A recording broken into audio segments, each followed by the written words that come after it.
Malabar giant squirrel.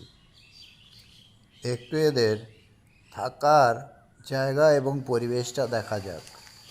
সাধারণত এরা পছন্দ করে বড় বড় লম্বা লম্বা গাছ, যেমন শাল, সেগুন, মহুয়া ইত্যাদির জঙ্গলের মধ্যে।